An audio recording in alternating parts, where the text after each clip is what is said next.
चलिए, कल हम डिस्कस कर रहे थे आपसे अपना लिंक लिस्ट का प्रोग्राम, जिसमें हमने आपको पूरा एक मेन्यू बना करके दिखाया था और उस मेन्यू में डिफरेंट चॉइसेस थी, जिसमें से हमने आपको लिंक लिस्ट को क्रिएट करने के बारे में बताया था कि एक लिंक लिस्ट क्रिएट कैसे होती है। उसमें शुरुआत में एक एलिमेंट ऐड करना आपको बताया था और लिस्ट को डिस्प्ले करना बताया था।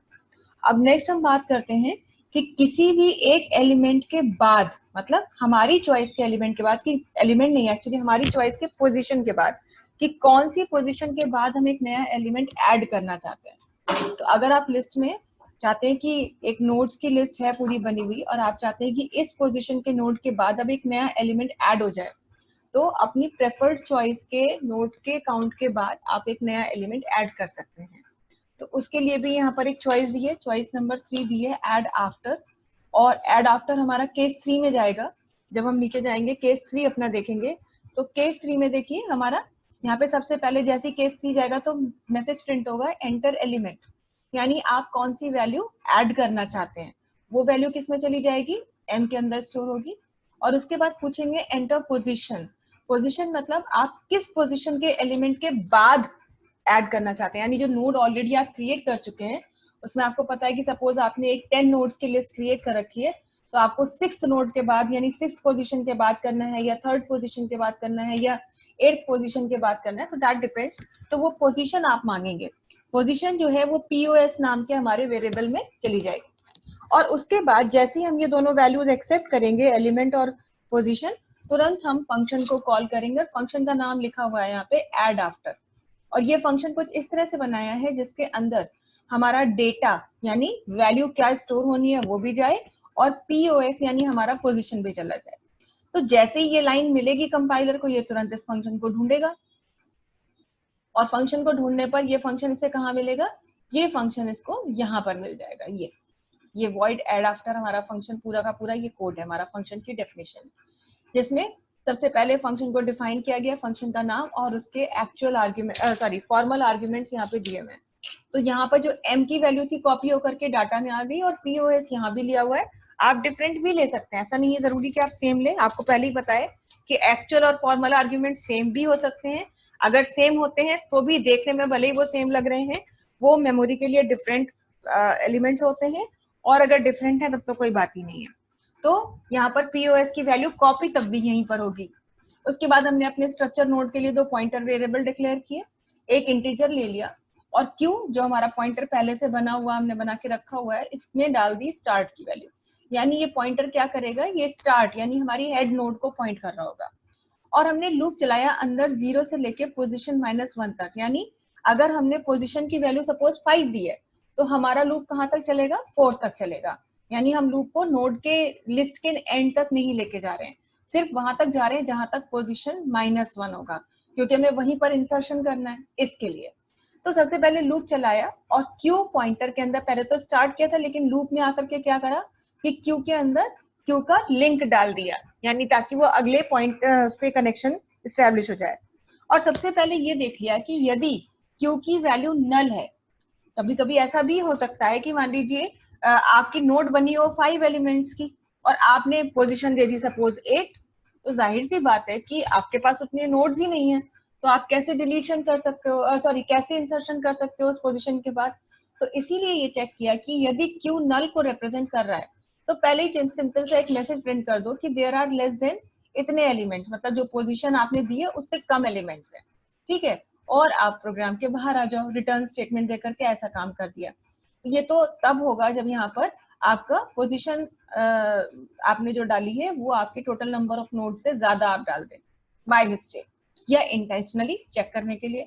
लेकिन अगर ऐसा नहीं होता है तो क्या करना है, तो सबसे पहले मेमोरी को एलोकेट करेंगे जैसा कि हर बार करते हैं, और लिंक में लिंक को स्टैब्लिश करेंगे और इन्फो में डाटा वाली वैल्यू डाल देंगे। और उसके बाद क्यू के लिंक में टीएमपी यानी जो हमारा पॉइंटर है वो क्यू का लिंक जो है वो पॉइंटर बन जाए। बस इतना करेंगे तो यहाँ पर जो है आपका मेमोरी एलोकेट होगी। लिंक में लिंक किसका बना, टीएमपी लिंक के अंदर किसका लिंक चला जाए, क्यू का लिंक। और क्यू का लिंक क्या है, वो लूप के अंदर है ना, हर बार लूप चलेगी, फर्स्ट पोजीशन पे जाएगा, सेकंड पोजीशन पे जाएगा, थर्ड पोजीशन पे जाएगा। यहाँ तो तभी आएगा ना जब ये पोजीशन ये कंडीशन ट्रू मिलेगी, ये कंडीशन ट्रू नहीं मिलेगी तो यहाँ नहीं आएगा। और यहाँ नहीं आएगा तो क्या होगा, क्यू में तो क्यू का लिंक जा रहा है, यानी हर बार हम एक एक पोजीशन आगे बढ़ रहे हैं लिंक के थ्रू, और जैसे ही पोजीशन -1 पर पहुंचेंगे तो हम लूप के बाहर आ जाएंगे। जैसे अगर हमने पोजीशन दे दी, मान लीजिए नोड्स है हमारी 8 और पोजीशन दी हमने 5, तो जैसे ही 4 पे पहुंचेंगे क्यू में क्यू का लिंक आ जाएगा, क्यू का लिंक हो जाएगा, ठीक है, और आप बाहर आ जाओगे क्योंकि उसके बाद तो कुछ होना नहीं है, लूप खत्म हो जाएगा। और जैसे ही बाहर आओगे तो आपको क्या मिल गया, आपको मिल गई वो पोजीशन जहां पर आपको एलिमेंट इंसर्ट करना था। आपने क्या किया, सबसे पहले उसके लिए मेमोरी एलोकेट कर दी और फिर इसके लिंक में क्यू का लिंक डाल दिया, टीएमपी जो टेम्परेरी वैल्यू होल्ड कर रहा है उसके अंदर क्यू का लिंक डाला और इन्फो में उसका डाटा डाला। और ऐसा करने से क्या हुआ कि वो एक नोड जनरेट हुई वहां पर और उसमें लिंक भी पड़ गया और इन्फॉर्मेशन भी आपकी उसके अंदर आ गई, जो भी एलिमेंट आपने वैल्यू डाली है।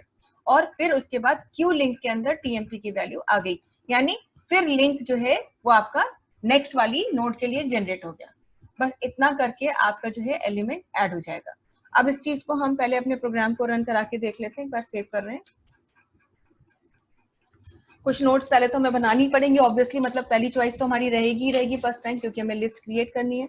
कितनी नोट्स बनानी है, हमें दे दी 5, ठीक है, 1 2 3 और 5। एक बार लिस्ट को डिस्प्ले करके देख लेते हैं, चॉइस 5 दे दी और ये देखिए लिस्ट हमारी बनी हुई है 1 2 3 4 5। अब हमने कहा कि हमें ऐड करना है, ऐड आफ्टर करना है, तो हमने चॉइस क्या दे दी 3, ठीक है। अब पूछ रहा है देखिए एंटर एलिमेंट, तो एलिमेंट आपको क्या ऐड करना है, तो मान लीजिए हमने कहा हमें एंटर एलिमेंट ऐड करना है 55।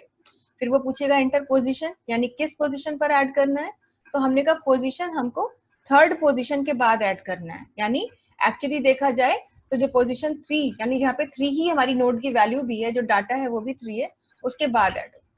तो ये आपने करा, अब लिस्ट बन गई होगी, मतलब एलिमेंट ऐड हो गया होगा। पर हुआ कि नहीं हुआ ये कैसे पता चलेगा, जब आप चॉइस अपनी 5 देंगे। अब आप देखिए, तो 3 के बाद देखिए 55 आ गया, इस तरह से नया एलिमेंट ऐड हो गया और उसने आपको डिस्प्ले करके भी दिखा दिया। वापस से हम फिर से चॉइस 3 दे रहे हैं, हमें फिर से ऐड करना है। अब उसने पूछा क्या ऐड करना है, हमने कहा 11 ऐड करना है। किस पोजीशन पर ऐड करना है, हमने दे दिया 10 जानबूझ करके। तो देखिए जैसे ही 10 दिया तो क्या लिख करके आ गया, there are less than 10 elements. क्यों, क्योंकि अब क्यू की पोजीशन जो है नल जो है उसको वो नहीं मिला, तो मतलब खुद पोजीशन कंडीशन जो है उसकी ट्रू हो गई कि वो नल है, तो तुरंत जो है आपको मैसेज डिस्प्ले कर देगा कि there are less than 10 elements. तो इस तरीके से एलिमेंट आप करेंट उसके बाद में जो है ऐड करेंगे और अपना प्रोग्राम इस तरह से एग्जीक्यूट करेंगे। लास्ट आपका बच जाता है डिलीट। डिलीट का फंक्शन थोड़ा सा ट्रिकी है, थोड़ा सा पहले रन करा के दिखा दे रहे हैं आपको। प्रोग्राम रन करा रहे हैं, 5 हमने यहाँ पे चॉइस, सॉरी हम रन करा रहे हैं। देखिए 5 दे दिया था तो डिस्प्ले उसने बता दिया लिस्ट इज एम्प्टी। अभी हमने चॉइस 1 दी, यहाँ पे 5 नोड्स हमें एंटर करनी है, 1 2 3 4 5, ठीक है। अभी हम डिलीट करना चाहते हैं तो चॉइस दे दी 4। अब पूछ रहा है कौन सा एलिमेंट डिलीट करना है, यहाँ पोजीशन की बात नहीं हो रही है, वैल्यू की बात हो रही है। तो हमने कहा हमें 3 डिलीट करना है और अब हम डिस्प्ले करके देख रहे हैं। तो देखिए 1 2 3 4 5 दिया था, लेकिन अब जब डिलीशन के बाद 1 2 4 5 आ गया, 3 उसमें से चला गया। तो एक्चुअली ये चीज जो है हम करना चाहते हैं, बस इसके लिए फंक्शन जो है डिलीशन का है। तो ये केस जो है हमारा, पहले तो हम केस ही देख लेते हैं। चॉइस तो है ही डिलीशन की हमारी, चॉइस नंबर 4, तो केस भी हमारा 4 है। ये देखिए इस केस में ही सबसे पहले हम ये चेक कर लेंगे कि यदि स्टार्ट की वैल्यू ही नल है तो इसका मतलब लिस्ट एम्प्टी है। मतलब अगर स्टार्ट ही नल है तो ऑब्वियसली पहली नोड पे ही, पहली ही नोड अगर नल को दिखा रही है, इसका मतलब लिस्ट में नोड ही नहीं है। तो कभी ऐसा भी हो सकता है कि लिस्ट बनाई नहीं और आपने चॉइस दे दी, जैसे अभी अभी आपने देखा था, ध्यान दीजिएगा एक बार दोबारा आपको दिखा रहे हैं आपको कि देखिए शायद इसी से पहले का ही था मेरे ख्याल से, अभी दिखाते हैं।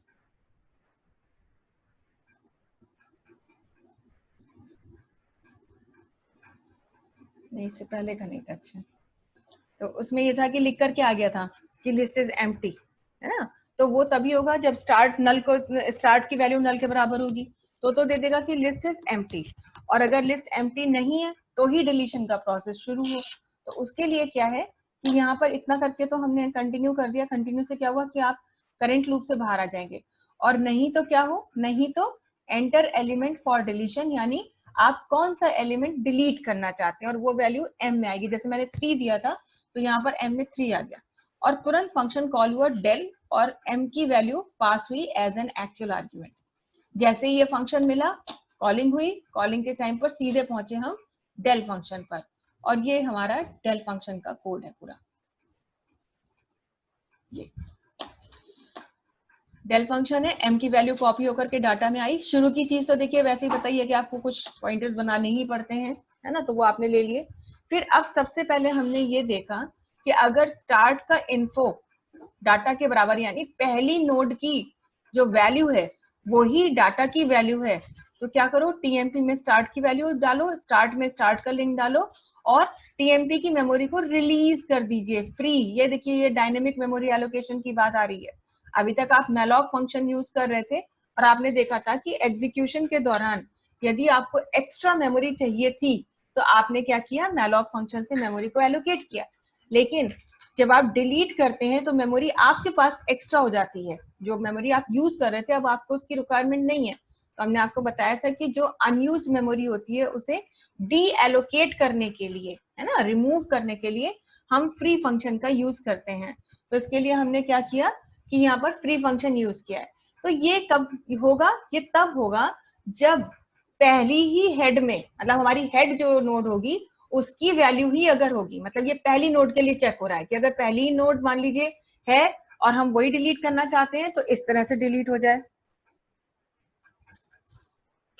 और पहली नोड नहीं है तो क्या हो, तो ये तो काम तो तभी होगा जब हम पहली नोड की वैल्यू डिलीट कर रहे हैं। तो बस इतना होगा कि आपकी कंडीशन ट्रू हुई तो टीएमपी में स्टार्ट की वैल्यू आई, स्टार्ट में स्टार्ट का लिंक आया और टीएमपी को रिलीज कर दिया, यानी वो मेमोरी वैनिश कर दी। ऑब्वियसली जब मेमोरी वैनिश हो गई तो आपकी वैल्यू भी वैनिश हो गई और आप रिटर्न कर चुके हैं, बाहर आ गए।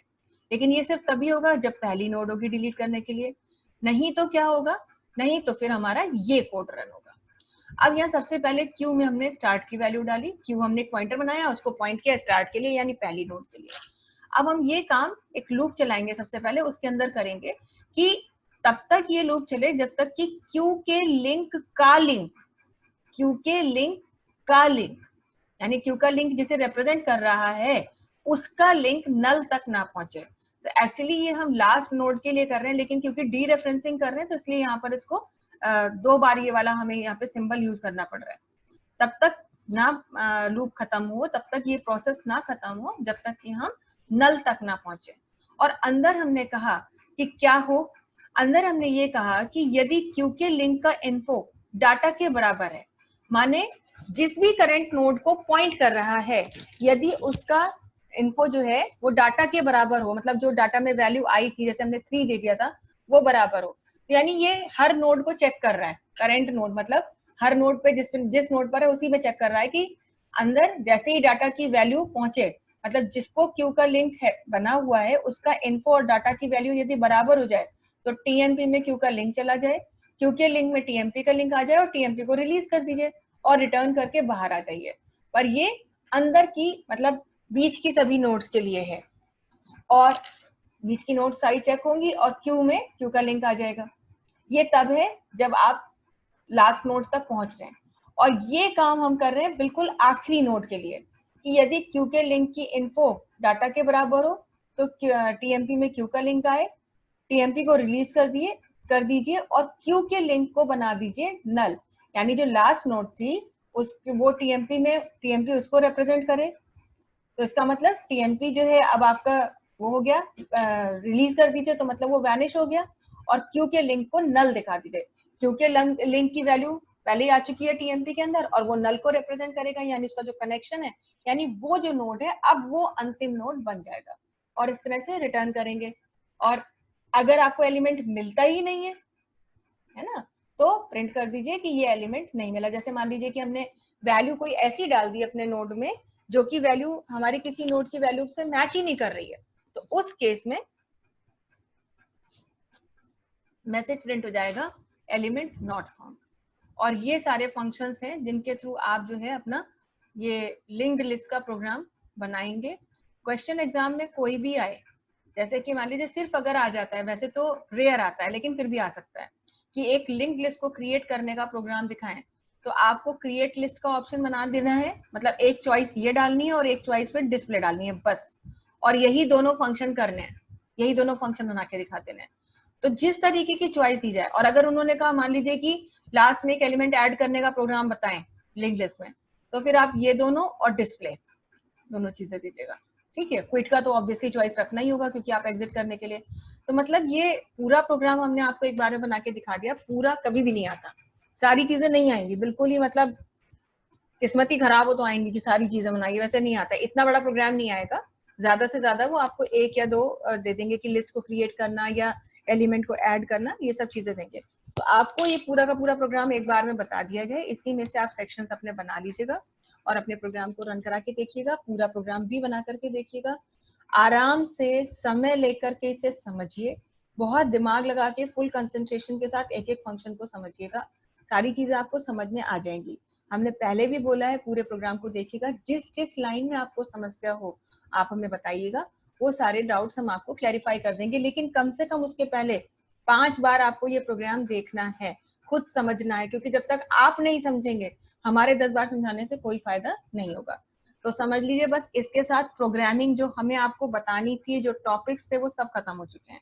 अब कल जो है हम आपका स्टार्ट करेंगे एल्गोरिदम। कल हमारा एल्गोरिदम स्टार्ट होगा और वो पूरा पूरा का पूरा थ्योरी बेस्ड है, डायग्रामेटिक और मतलब डायग्राम्स है आगे फ्लो चार्ट में बस।